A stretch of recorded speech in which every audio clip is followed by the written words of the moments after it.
Welcome to the Modern Classrooms Project podcast.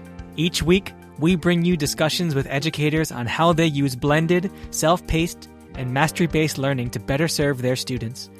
We believe teachers learn best from each other, so this is our way of lifting up the voices of leaders and innovators in our community. This is the Modern Classrooms Project podcast. Hello and welcome to the Modern Classrooms Project podcast. My name is Tony Rose Deanna, they, them pronouns, a designated hype person here at Modern Classrooms.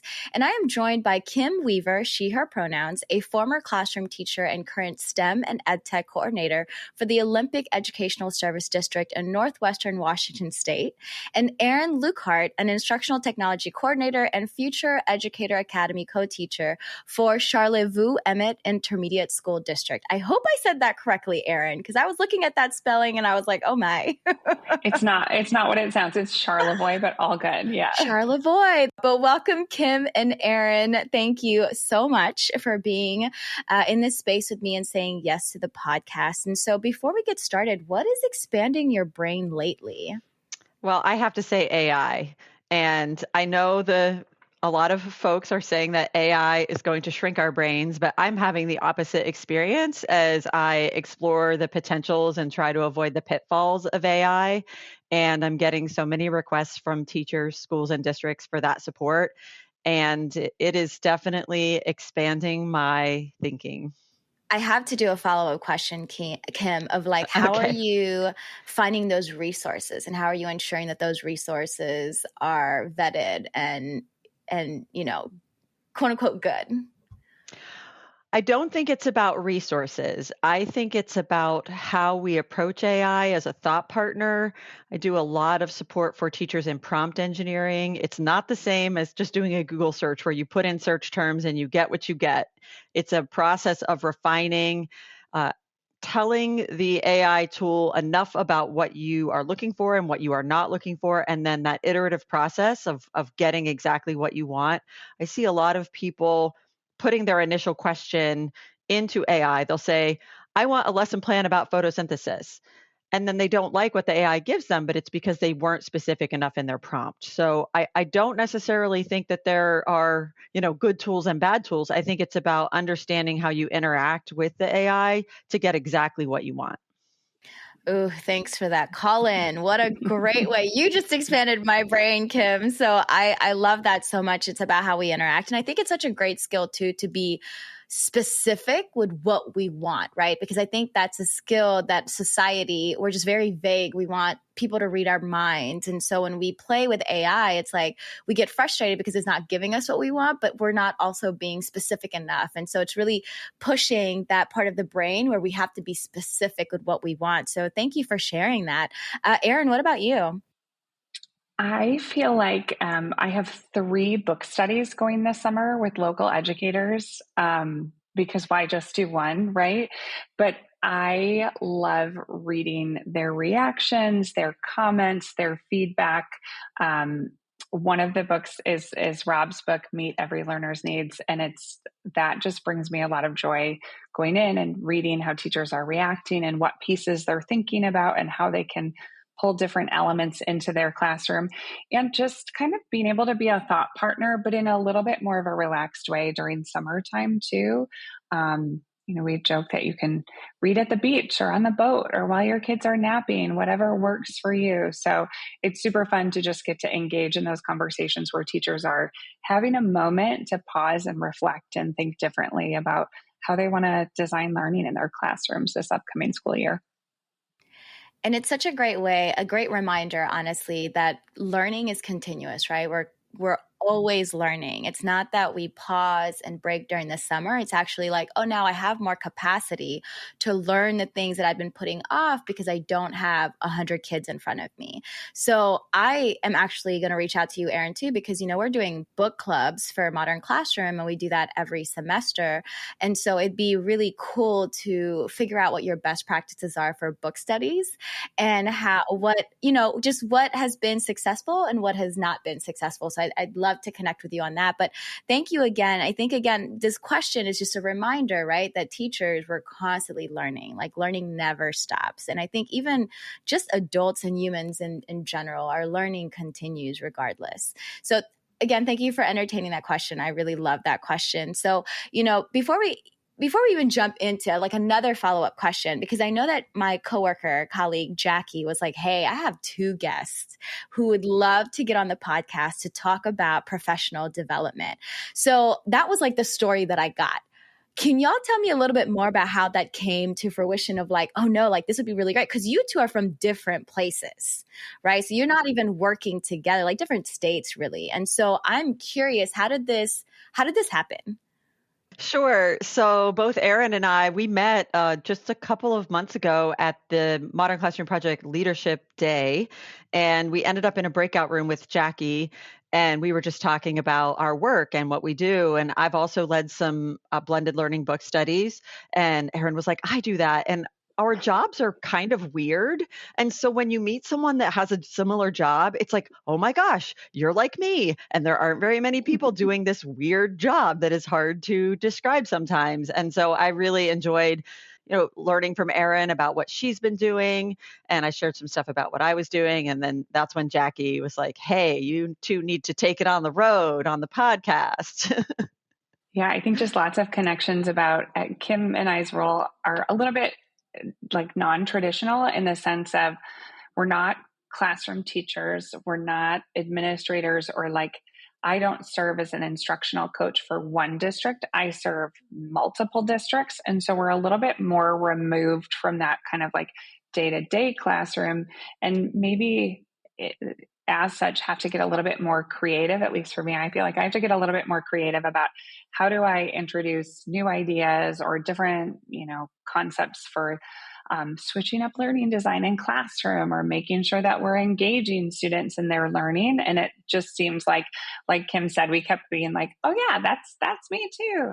We also both live like very close to water and have cute dogs. And so clearly that's, those are things that you bond over as well. This is so great. And I think that's one of the best things about MCPs, that we're really good at providing opportunities for everyone to connect with each other, right? Of being like, hey, you're the only person that's doing this at your school. What are you doing? I'm the only person that's doing this at my school. So it's really this creating community. And so I was really excited when Jackie reached out and was like, hey, I have 2 amazing folks who would be so good on the podcast to just talk about, engaging professional development. And this is actually right on time, because there's lots of conversations about how we want our teachers to differentiate for our students, yet we don't differentiate for our teachers, right? So professional development is seen as, I'm going to sit here, take notes, be on my phone, nod my head when you need me to nod my head, and then just go back and do what I was doing, because none of that made sense anyway, and I'm not going to put forth the effort. And I'm only saying this because I was also that teacher of like, this is so boring, and being neurodivergent, I can't pay attention for 60, 90 minutes to 2 hours just being talked at, right? And so this, again, I'm just so curious to see what your experiences and your expertise are all about, so that we can continue pushing forth this like engaging and relevant and differentiated professional development, because we really need that. So thank you again for that. Now, tell us a little bit more about who you are, something that we haven't covered yet, and then how you started your MCP journey, because I'm always so curious to see how people have heard of us. Sure. So I'm Erin. I've been in the classroom for I spent about 8 years in a classroom, and then have done a lot of kind of different roles in terms of professional learning, blended learning. And then now I get to co-teach a CTE class. So in addition to being an instructional tech coordinator, I co-teach a class for high school students who are exploring the field of education, which really brings me a lot of joy, and is great to see like these are the kids that are going to be, world changers and life changers. I first heard about Modern Classroom, I think the summer of 2020, probably like many people. Kareem's podcast with Jennifer Gonzalez and Cult of Pedagogy was something that was really powerful. I was working with teachers in kind of an online summer learning opportunity anyway. We were talking about, what are we going to do when we go back to school? How do we use instructional videos? And that podcast was just really a succinct way to think about how do we create videos and what kind of impact can they have in our classroom? And so I kind of dipped my toe in there. I shared it with everyone. And then actually we have a local educator here in Northern Michigan, like shout out to Hillary, who said, hey, I think you should look back at this some more. And I said, oh, that sounds great. How'd you hear about it? And she was like, you shared it with us in the PD that you did this summer. And I got connected with Emily Dia on the MCP team and just had more and more conversations. She connected me with other folks who were designing professional learning while using the Modern Classroom Project framework. And so it's just kind of continued to grow from there. Awesome. So I think that's kind of funny because you've come full circle. Now you found out about it from a podcast, and now here we are making a podcast. I almost broke into song there for a moment, but so I have a non-traditional career path. I have 2 degrees in engineering, and I worked as an environmental restoration engineer for 9 years before becoming an educator. And my first experiences as an educator were in the Peace Corps. So I served in the Peace Corps in Ghana for 2 years. And it's very ironic that I'm now an ed tech coordinator, because back then in my first classroom years, I was teaching computers with just a chalkboard and chalk and no computers, and most of the time no electricity. So I was drawing icons on the board, and it was a little bit, let's just say, you have to be very resourceful anytime you are in a new environment that is not familiar to you. And that was really trying to pull out all the stops, is how can I equip these students to be successful on a computer when they've never actually been on a computer. So that was my introduction to teaching. By the time I left my school, we did have a small computer lab with 19 functioning computers. So that was a real win. And my students did then have some practical experience. So that is kind of getting us to me in the classroom. I spent 6 years teaching math, engineering, and computers. And to get to Modern Classrooms, I heard about it from a colleague during the pandemic and ended up taking the summer virtual mentorship as a learner in the summer of 2022. And I'm a little bit picky about the professional development that I enjoy.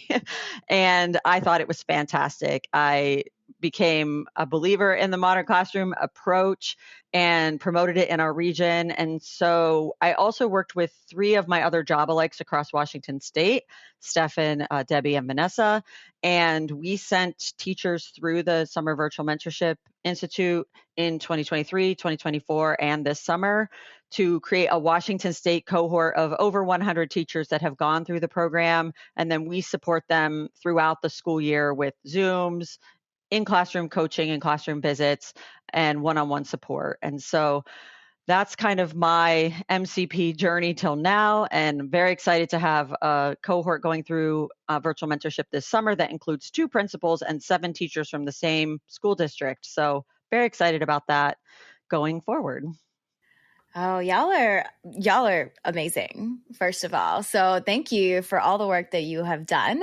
And it is really exciting. It's a full circle, right? Like, heard on the podcast. Now we're on the podcast having conversations. And I really love getting to know our guests too, because again, like, I've heard great things about, how you implement MCP in your schools and your districts. And being in a podcast allows me to then get to know you as human beings of like your journey. So that's really, really cool. And I know, Kim, like, your team is such a powerhouse. Like, y'all are so aligned in so many different ways, and y'all are all on the same page, which I really love, right? That's something that when you just hold on to, because I know how powerful it is when you have a team that just gets it and then continues to push you as well as leaders and educators. So, when you're talking about computer skills, that's a whole set of skills that students need to learn. So you're teaching them, the content skills and then the computer skills as well. That could be overwhelming. So I'm really interested in hearing more, because I know that we have teachers who also are not I don't want to say not great, but like, they just don't toy with the devices, right, as much, or technology as much. So, okay, well, thank you for sharing your stories. Now, many educators feel professional development can sometimes be a one-size-fits-all approach, which is something that we were talking about, right? So from your experience, what are the most common pain points with traditional PD? And then how do the blended self-paced and mastery-based model begin to address those challenges? I think you kind of mentioned it earlier, like sometimes teachers walk into a situation and content maybe isn't feeling super relevant. It's not connected to their day to day, and yet that's the expectation that they sit and be good listeners, think about application. And I think even with the best of intent, sometimes it just misses the mark, and we think about, again, kind of that like, what do we want our classrooms to look like? How do we support all the learners in our classroom? And we've got this tension because when we're coming to a professional learning opportunity, that doesn't seem to be the experience for the most part. I think there are spaces where that's happening and that's super exciting, but for the most part, it seems to be kind of that one size fits all. So I think certainly, when you think about professional goals that teachers have, things that they're working toward in their classroom, they're not always met with learning opportunities that help them build that skill set or reflect on what's going well or what they could improve as well. Definitely. I think that relevance issue, when you have 1,000 other fires that you're trying to put out, I think it can be really difficult to, elevate professional development with that. This is relevant and important to me right now. Time is our most precious non-renewable resource, whether it's in the classroom when we're teaching our learners or whether it's in professional development. And I think a lot of times in both scenarios, whether we're teaching students or whether we're working with teachers in professional development, we get into this box checking mode. I covered that. I covered this year's schedule. I covered how to access your learning management system. I covered this. I covered that. We get into this box checking mentality, not out of any malice, just because time is so short. So I think that's the biggest pitfall, is trying to cram so many things into such a limited time and failing to surface that relevance and say, hey, I know you have all these other things that you really need to be doing, but for the next hour or 2 hours, the reason why we are focusing on this, and just allowing teachers to build their own relevance. And if they can't see a reason why that is the most important thing they need to be doing in that minute, of course they're going to be grading and checking email and responding to parents and doing all of those things that they do immediately see the relevance of. Yeah, and bringing it back to classroom practices, right? Starting with your why, starting with a purpose. I always ask my students, hey, why do you think we're doing this? Just so that they can understand the importance. And so a lot of the times, even when I shifted from middle school teacher to instructional coach, my biggest thing was like, oh my gosh, how am I going to teach adults? And then quickly realizing I need to bring in all of these classroom practices that I did with my middle schoolers, and I need to do that with adults to make it that much more engaging and fun. Like, let's play, right? Like, learning doesn't have to be awful. And I don't know when that shift happened that would, like, as we turn into adults, we just have to sit and get, like you were saying, Erin, right? Like, there's good intention behind it, but the impact is just it's not great. And so, I'm thinking about this checklist too, because I think in my brain, when I do a checklist, and I feel like I'm accomplished, right? Like, I feel like I did something. I feel productive. And I also think that it's kind of the survival trait as well, right? Like, I have, like you said, 1,000 fires that I need to put out. And so the checklist is going to make me kind of tone it down a little bit more or feel a little bit like I have done some stuff, right? So thank you for sharing that. Now, we're going to talk about universal design for learning, because we've heard about UDL a lot in a lot of education spaces, right? So how does professional development for teachers tie into UDL? And then why is it important for educators to experience UDL themselves? I know you both have talked about already the importance of engagement, the importance of relevance. Can you add on anything else that you haven't mentioned already? Well, I think for me, the UDL guidelines, and particularly the 3.0 guidelines that came out most recently, they really do apply equally no matter what the age of the learner is. And relevance is right in there. Choice is there. Joy is mentioned in the latest version of the UDL guidelines. Where are we finding joy in our learning and in our collective experience of what it means to learn?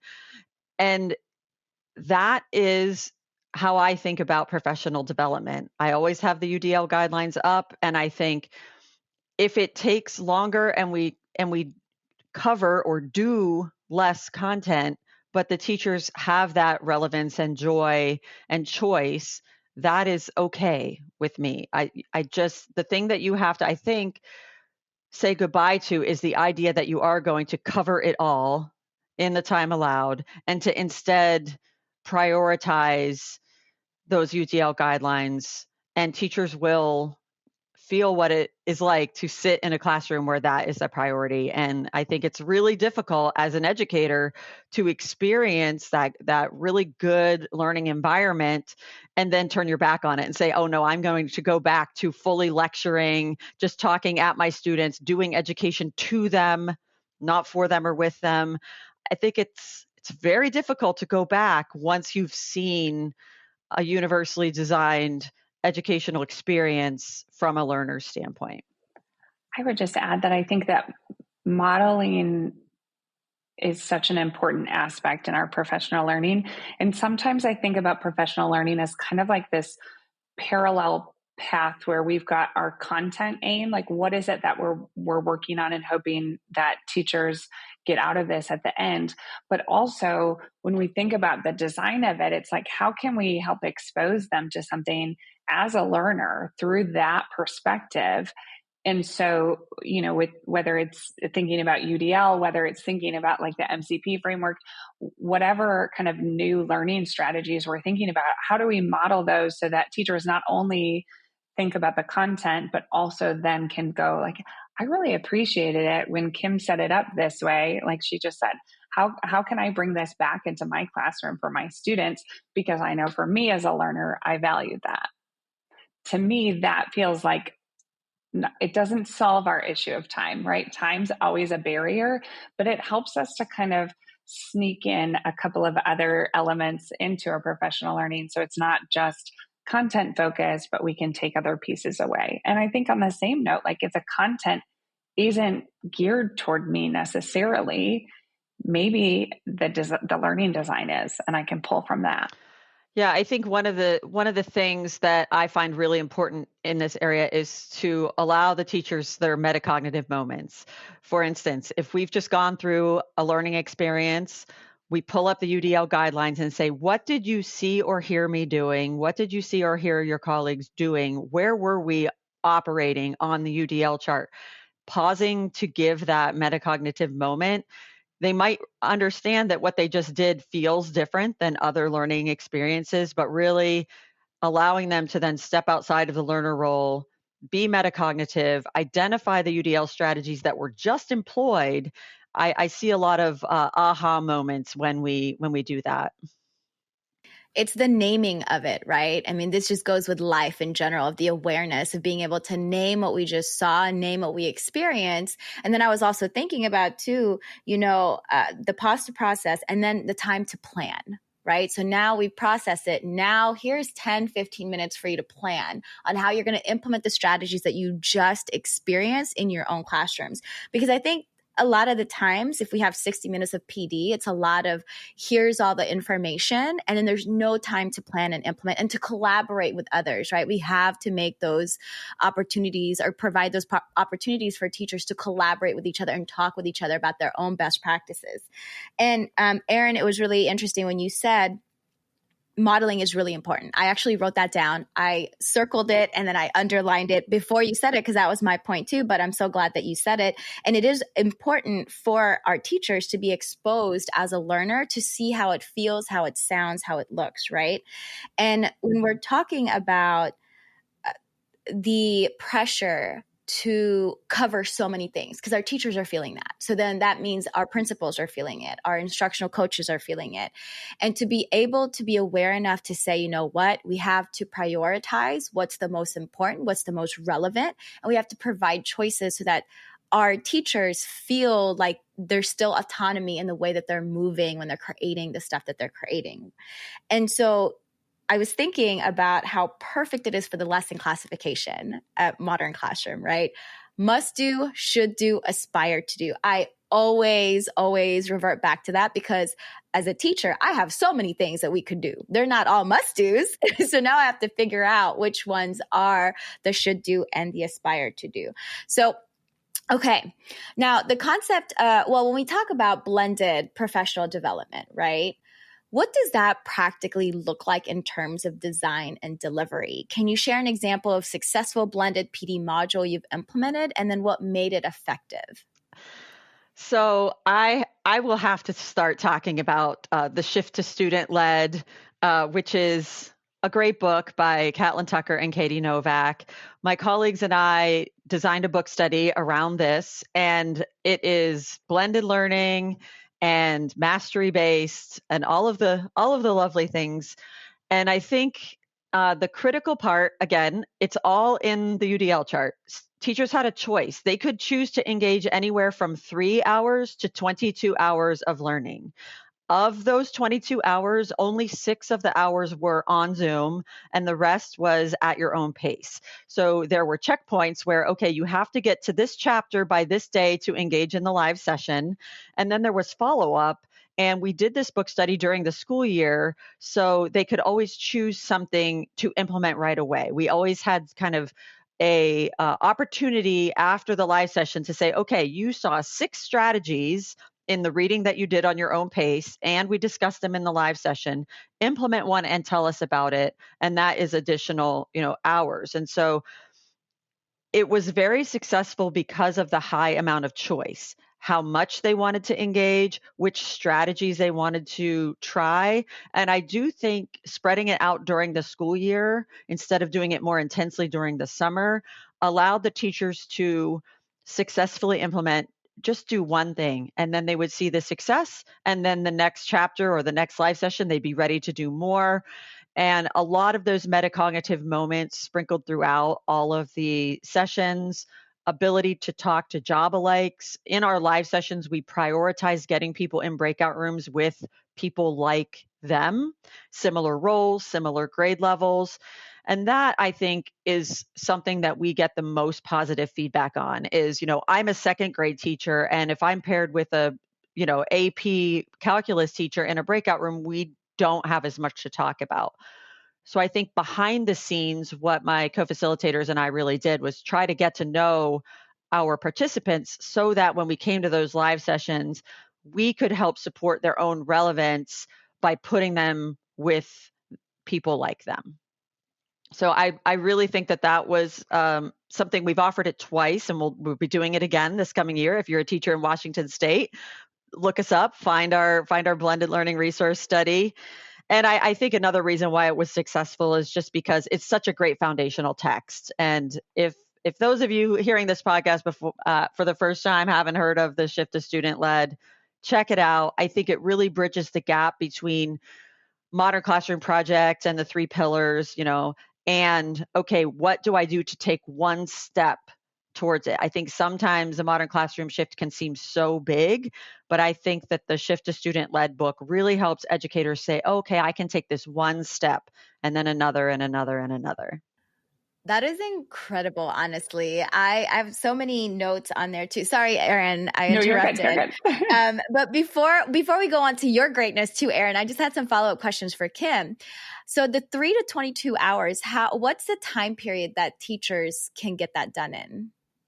So we had it over, I think, a period of 5 months, but the live sessions were checkpoints that were spread throughout there. So for instance, if the introduction and chapter 1 were completely asynchronous, you had 3 or 4 weeks to do that. And then we had a live session. And so it was spread out over quite a few months, but people chose which chapters might be more relevant to them and which asynchronous and then live sessions to participate in. Okay. And this is also such a great reminder that getting to know your learners is important, y'all. That makes it that much more fun. It doesn't matter how old the learners are. Like we said, right? UDL, any age, it is so important to get to know your learners. You can make it that much more relevant for them and purposeful, right? So thank you for sharing that piece of I had to get to know the people who were signing up because I didn't want them to be talking to somebody that they can't like share ideas with, right? It makes it that much more relevant.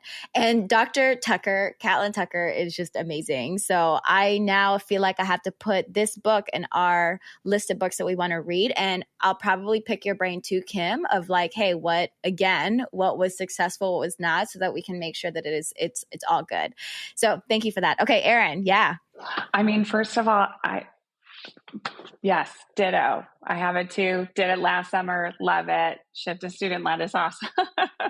So I think similarly to Kim, a lot of times I use it with book studies, but I think the lesson classification piece that you kind of alluded to before, Tony Rose, is a piece that is really transformational with professional learning for a couple of reasons. First of all, we know that many educators wear many hats and have a lot on their plate. I think, Kim, correct me if I'm wrong, but I think we both kind of work in more like rural areas where we have teachers who are like also the athletic director for 2 hours of their day. Or, when people talk about instructional coaches, there's not a lot of districts that I support that have those or have curriculum directors. And so by having lesson classification, it honors professionals and their time. And it says like, hey, this is a busy season of life for you. If all you can do is the must-dos, that's okay. That's great. You're still learning. You're still moving forward. Oftentimes though, teachers are like, I only did the must-dos. And I'm like, that's okay. That's all you had to do, right? That's really the baseline. So I think that piece has been really powerful in establishing like learning can happen in different ways, and at different seasons of your life, you'll have more capacity for it than others.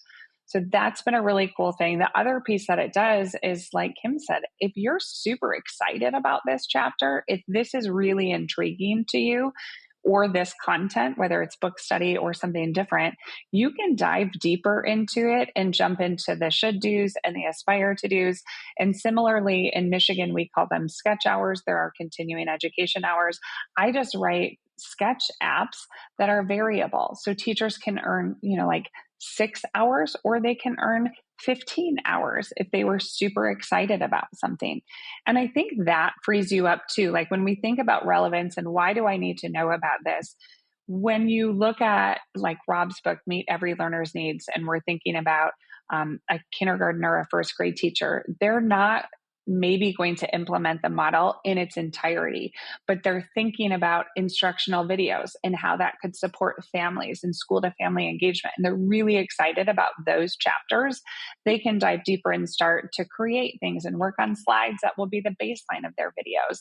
So just honoring them as professionals, knowing that their lives are busy outside of just work, but also letting them dive into things that feel really, really meaningful and beneficial for their classroom too. Oh, I bet your educators are so happy to have you both. I hope so.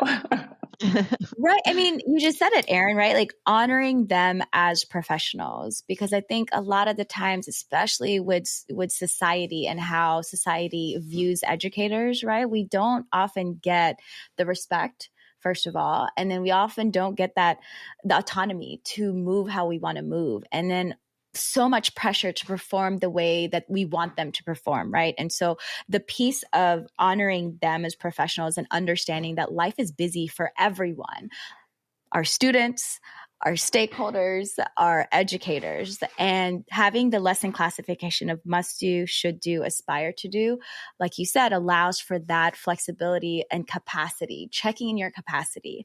And I know that educators are so much of a perfectionist, right? Of I need to do all of the things. I need to have an A on all the things. And because again, that's the grind mindset, right? And so with the just saying, hey, you know what? It's okay.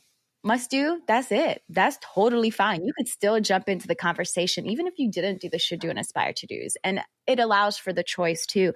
And again, elevating the excitement and the passion that educators have. It's so powerful, and it costs nothing at all. If anything, it's just hyping that educator up and being like, you know what? You're excited about this. We're excited about it. How could we support you? And I love that. And, you both talked about the blended piece where there's a lot of flexibility and it ties perfectly with self-pacing. So let's talk about self-pacing, because a lot of the times, again, I hear from educators about students, well, they're just not going to do anything. How do I know that they're actually going to do the work? So same question for you all. How do you know that there's accountability? How do you ensure accountability and provide timely support when educators are working through PD at their own pace? And I know, Kim, you said that there's 6-hour Zooms that teachers engage with, right? Is there anything else? And then what are some strategies for keeping educators engaged and on track when you're not meeting in real time? So we use the Canvas learning management system for our professional development. And I think this engagement strategies, luckily there's a handy chart called the UDL guidelines that has an entire column called engagement strategies. It's the same stuff that works for student. So a lot of choice, relevance I mentioned before, but also interaction and feedback. You can do that more than just in a live session. For instance, one of the ways that we allow participants to introduce themselves in the book study is to introduce themselves on a Padlet map. So you can explore the map and see where are the participants. Oh, who's near me? And on that map, they also can post what their role is. So you can search by, are there any other CTE teachers? Are there any other special ed experts in this class with me? So allowing them to introduce themselves, that's still something that can allow connections to be made asynchronously. And whether they are introducing themselves on a map or we also allowed participants to introduce themselves on the UDL chart by saying, what is the most important aspect of UDL for me as a learner? And so they were able to see other folks who really needed that varied methods for response, navigation, and movement. So we learned about them. They learned about each other. They learned to make connections. I think that is, it's all right there on the UDL chart, but I think it's about thinking creatively about what does this look like for adults? What does this look like on a learning management system? So that by the time we reach our first live session, we already kind of feel like we have a bit of a community. And I think that's something. Teaching can be a very isolating profession, and fostering that sense of, oh, these educators are going through the same challenges I am. They teach a similar role as me. And so that's what I think keeps people coming back, is that sense of community and that we really are all traveling it together. But then also I just want to talk about prior knowledge, which is another thing that's on the UDL chart, and honoring that expertise.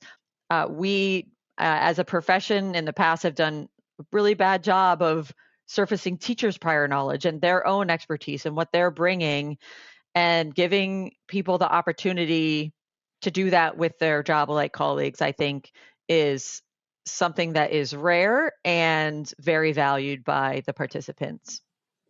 I'm writing down so many new ideas just listening to Kim talk right now. I've got a full sticky note.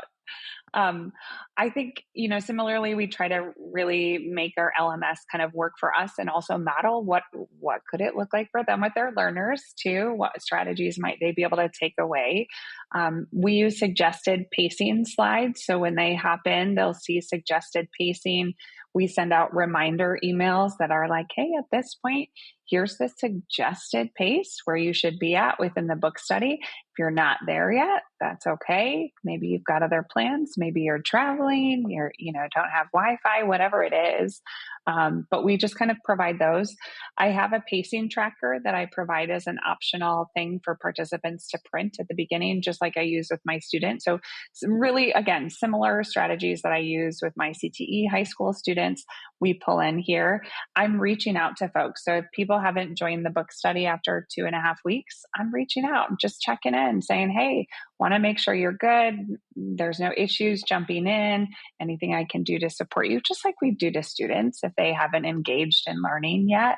So I think a lot of those really similar tools can be helpful with adult learners too. And again, modeling is like my word of the day today, but wherever we can model those strategies that they can pull into their own classrooms can be really powerful too.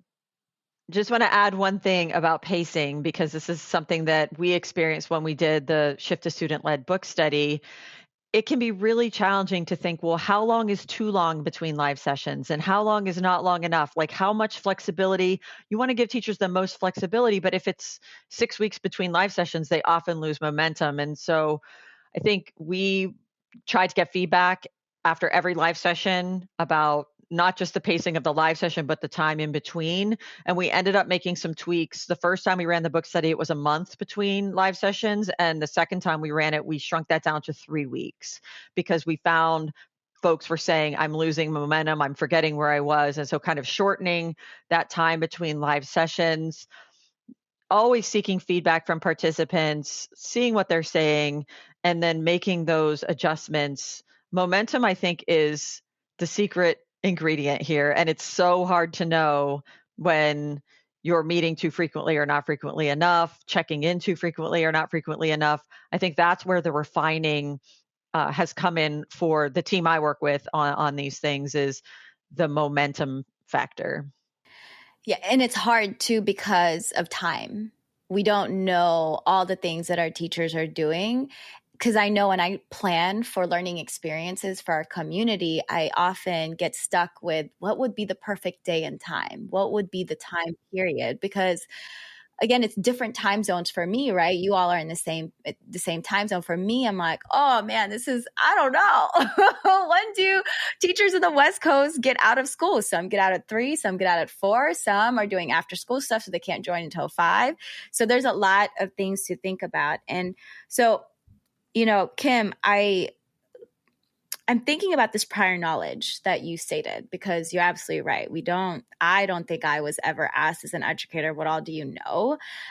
Often anyway. I know there's more times that I was not asked than there were times that I was asked.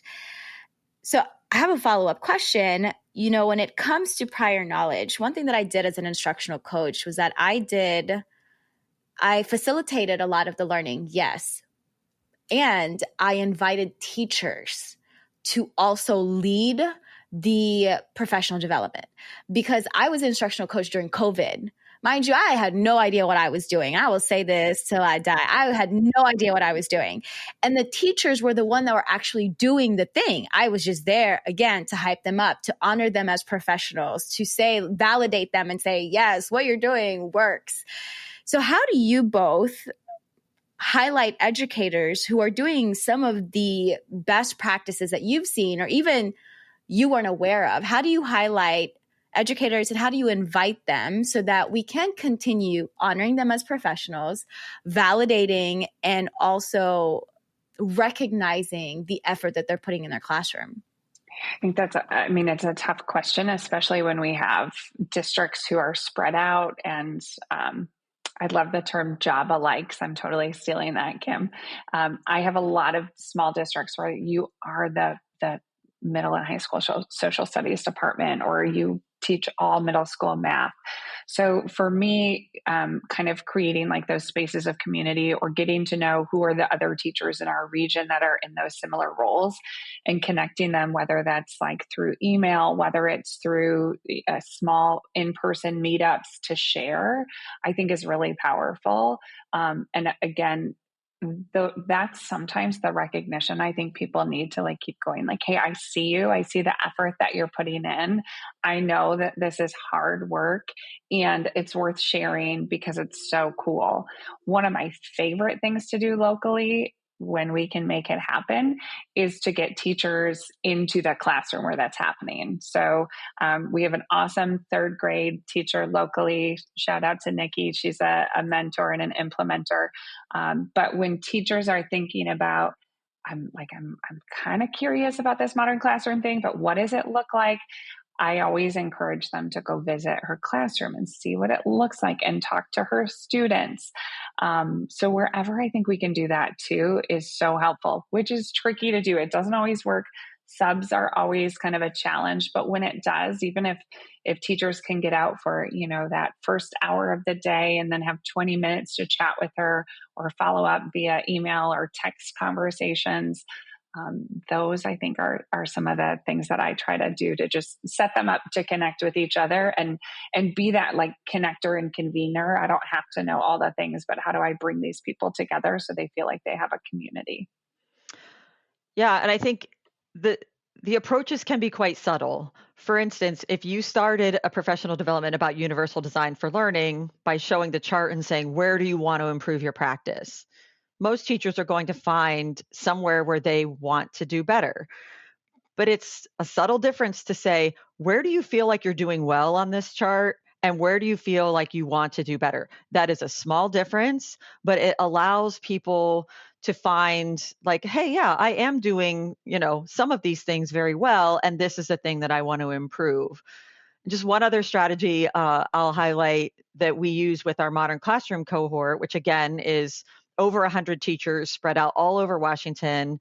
We have monthly live sessions to support them, but the other thing we have, we call it the celebration and commiseration station. And so there's two categories of posts on this Padlet. And one is, I did an awesome thing and I just want somebody to say yay. And the other one is, I tried something, it failed miserably. I'm not looking for solutions. I just want somebody to say, good job on you for trying something new. Keep at it. And the celebration and commiseration station has been pretty popular among our participants because, again, sometimes you don't want solutions. You just want to say, like, this worked, this didn't work, whatever. And so I think that has been a place where maybe you see someone posting a celebration, like, I have finally fine-tuned my pacing tracker. If that's something you're struggling with, you can see who posted it and you can go to them for help. So that's been another way we've tried to connect our participants because they're the ones implementing. They know what's working and what's not working. A lot of times our role is to just connect them and get out of the way. And that is the best way to honor their expertise, is to put them right out there in the celebration station, cheering them on. You both really highlighted community, the importance of community and the importance of being able to connect educators with each other, because oftentimes we meaning just school leaders or just ourselves, we expect to do it ourselves when really we can create those opportunities for teachers to connect with each other so they can have those conversations. Kim, that is such a great idea. It's a shared space to say, hey, I did this thing, and you have a whole community backing you up, understanding, and you don't have to over explain what it is that you're celebrating, right? So if you were like, so if you were saying, oh, I did this pacing tracker, I finally figured it out, there are no questions like, what's a pacing tracker, right? It's like, oh man, that's so dope. You get it. That's amazing. And then also not just a celebration piece, but also the failures. We're also going to celebrate the failures, if anything, right? I did this thing. It didn't work out. I'm not ashamed of it. I'm sharing it. I just want to release it so I'm not holding on to it and creating narratives in my head of how I'm not a great teacher because it failed. I love that there's a way to release and that it's really clear for the educators to say, I'm just releasing. I actually don't need your unsolicited advice. We don't have to find a solution for everything. I just want to be heard. And I think that's a really important piece too, because again, oftentimes teachers want to vent and then people want to fix it for them when really they just want to vent and release it. So thank you for creating that space. Erin, you said classroom visits. I know, I can only imagine how tricky it is for teachers to visit each other because, again, that is not a priority for a lot of school districts because of a lack of adults in the schools already, right? And this made me think too, educators know each other as human beings for the most part. They know, oh, so-and-so is a math teacher. So-and-so is an English teacher. So-and-so is a PE teacher. And I think it levels up when they see their peer teaching and interacting with students. And so I'm curious because I've heard of districts also who are implementing the model that they prioritize classroom visits. Go see so-and-so teach because then everything will click when you see it, right? And I think there's also that level of respect that increases too of, oh, wait a minute. You're an English teacher and you're doing all of these things. Now I can also talk about your skills and your strengths. And how powerful is that? That's really dope. And, people often say too, well, we can just record. There's a difference between watching live and watching a recording. I think live is so much more powerful and impactful than watching it on a video. I don't think that we can truly capture modern classroom in a video.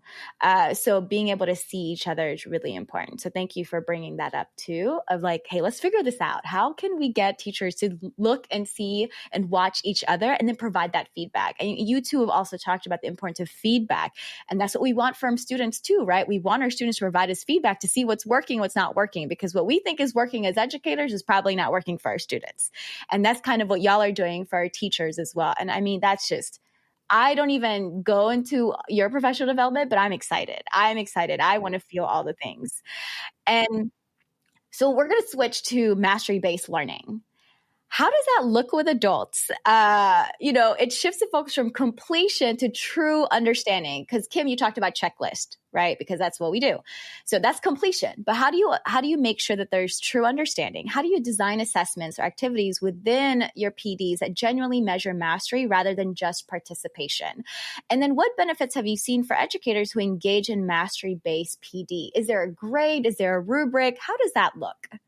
I feel like this is the piece for me where this part feels different than what it feels like with my students, right? And so I think there's certainly kind of like some gray area where with my students in class, I'm expecting them to demonstrate mastery to move on to the next thing. And that's not exactly what it looks like with teachers. I think part of it is when you go back to the choice piece, they don't necessarily have to demonstrate mastery on everything. So there's that aspect. For me, one of the things that I really lean into is, what does this application look like in your classroom? Create something, build something, tell me your plan, let's work through this. And oftentimes it's kind of more in that application space, and then a conversation, whether it's, asynchronous, like through Google Docs and comments, or through our LMS comments. But that tends to be how I use kind of that mastery base within the professional learning setting. Yeah, I would agree. I think one of the ways that I think makes a shift in participants' minds in professional development is asking for an artifact, whether that's a student work or a pacing tracker or a mastery check or something from their class. What is an artifact of this change in practice or change in thinking that we're trying to get?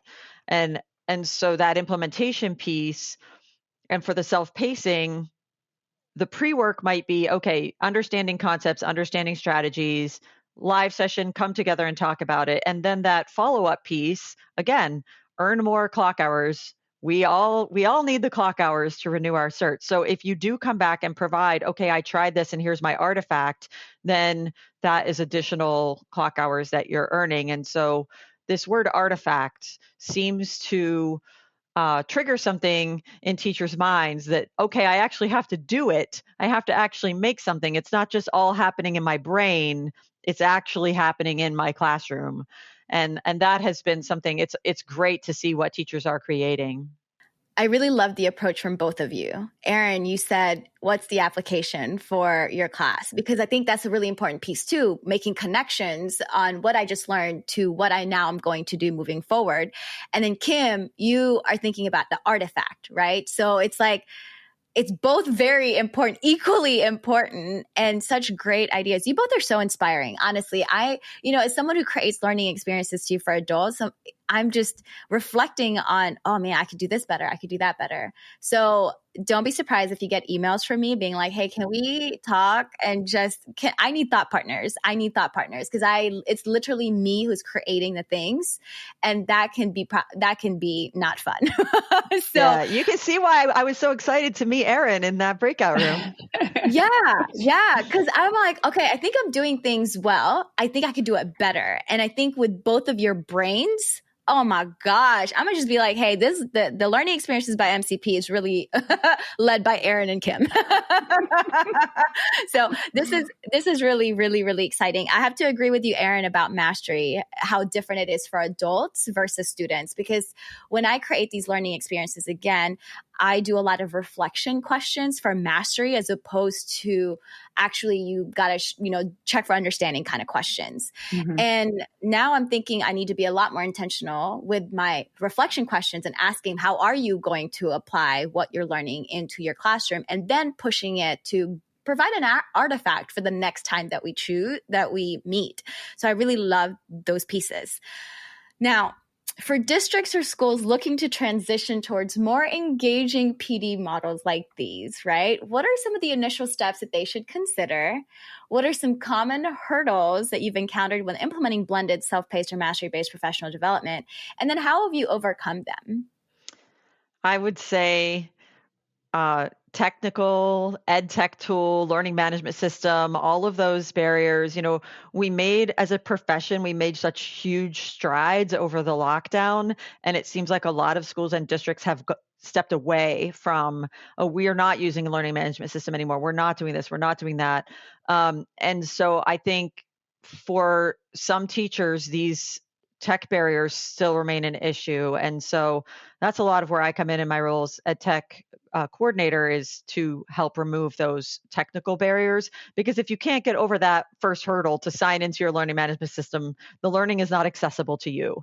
So I think that's where we see it the first. And then obviously we talked a lot about time. I mean, that's the biggest thing. And so being creative about when teachers can engage in the professional development, being cognizant of their schedules, when are conferences, when are report card times, really being tuned into that. And as Erin said, we both serve lots of different districts. So I'm not juggling one district calendar. I'm juggling 15 district calendars to try to suit everyone. And so I would say those are the two big things, are the tech barriers and the time barrier, and being mindful of those at all times so that the good learning experiences that you're designing aren't hidden from anyone. Yeah, love those. I would add too, if you're kind of designing in more of like a school-based or a district-based setting, it's important maybe to have some conversations amongst like staff and leadership about how this might look different, right? It might not be our hour and a half after school PD meeting that we all come in and we all sit down. That's probably an important conversation to have with everybody. And also, sometimes there's like contractual pieces that have to be met. One of the districts that I support does a flex PD where teachers get to dive in. It's part of their contract. And for 13 hours, they're diving into something that is meaningful and relevant to them for their PD. So, thinking through what are some creative ways that you might be able to work within the system, but also provide that flexibility and choice so that learning feels more meaningful and relevant. That's probably one of those earlier conversations. If you can't do that, then how do you work within that? We have an hour and a half. Now let's think about some personalization. Maybe we can have a couple of different learning pathways. There's that lesson classification that can be brought in too. But understanding like what are those constraints and what's flexible and what's not so flexible, I think is a great place to start. And that conversation is so important too. I was just going to say, right? Because I feel like a lot of the times our leaders make decisions without letting teachers know, and then teachers get frustrated. But I think having that conversation piece of like, hey, we're gonna shake some things up. And these are the things that you're going to look forward to, as opposed to just like, oh, we're not going to actually have a conversation with you. This is just what we're going to do. So I think, again, welcoming and inviting the community to share their thoughts and their feedback and their ideas is really, really important. So thank you for that. But Kim, go ahead. Yeah, I think once you make the benefits of this model clear to educators, I do not find them reluctant to change practice at all, to shift to this, mastery-based, self-paced. Once you say, hey, the great thing about this is you're going to get to say relevance, choice, all of the things that are important. I don't find educators being the ones that are difficult to convince of this. And I think if we just implement it without those conversations about, hey, here's what we're trying and here's why, I think it can go poorly. But if you make it apparent to the educators, this is why we're doing this and these are the benefits of the model, I haven't found a lot of reluctance on the part of teachers to go to this way of learning. again, starting with the why, starting with the purpose, starting with like clarity, transparency, all of those things. And again, just the joy. I felt like for me, when I implemented this model as an educator, there was just so much more joy for me. There's just so much freedom as well, right? Learning continued without me in the classroom. So I can go to all the conferences I wanted to go to, or I can be sick at home and not worry about the learning. So I think there's this joy piece to it, just at least less stress. And also just the creativity behind like, what do I want to do and what I want to put in front of students? And I think that's really cool for instructional coaches too, to think about, if I'm supporting teachers, what can I do to be creative? What can I do to make it more engaging? Oh my gosh, you too. How can listeners connect with you? Because I'm sure this is, again, such an inspiring conversation for me as I plan things out for the school year. How can our listeners connect with you? For me, probably just email is easiest. My Modern Classroom one work, it's just erin.luckhardt at modernclassrooms.org, right? I'm second guessing that, but I think that's right. That's right. Yeah, me as well. Email's the way to go. And you can find me at the Olympic Education Service District in Washington State. If you're a Washington teacher, be on the lookout for professional development offered by myself and my colleagues that are on this journey together. Oh, I'm so excited. And listeners, we're going to put all of that in the show notes as well. So no need to figure out how to spell it or Google it or anything. We'll have all of that. Everything that Erin and Kim talked about will be in the show notes. Oh my goodness. Okay. Well, thank you for expanding my brain today and pushing me out of my comfort zone of what I've been creating for teachers all across the world and sharing your experience and expertise with us. I am so grateful for you both. Again, thank you, thank you, thank you. Yeah, it was a great time. Thanks for having me. Yeah, likewise. I have so many new ideas too, so I'm excited. Thanks for the conversation. Listeners, remember you can always email us at podcast@modernclassrooms.org, and you can find the show notes for this episode at podcast.modernclassrooms.org. We'll have this episode's video uploaded on Modern Classroom's YouTube channel and transcript uploaded by Friday, so be sure to check back to access those. Also, we are asking our listeners to leave a review if this podcast has been helpful in supporting you to create a human-centered learning environment through a blended, self-paced, and mastery-based model. It does help other folks find it. Thank you all for listening. Have a great week, and we'll be back next Sunday. Thank you so much for listening. You can find links to topics and tools we discussed in our show notes for this episode.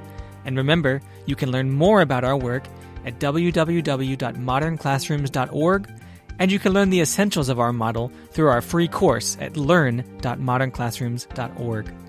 You can follow us on Twitter, Facebook, and Instagram at Modern Class Proj. That's PROJ. We are so appreciative of all you do for students and schools. Have a great week, and we'll be back next Sunday with another episode of the Modern Classrooms Project podcast.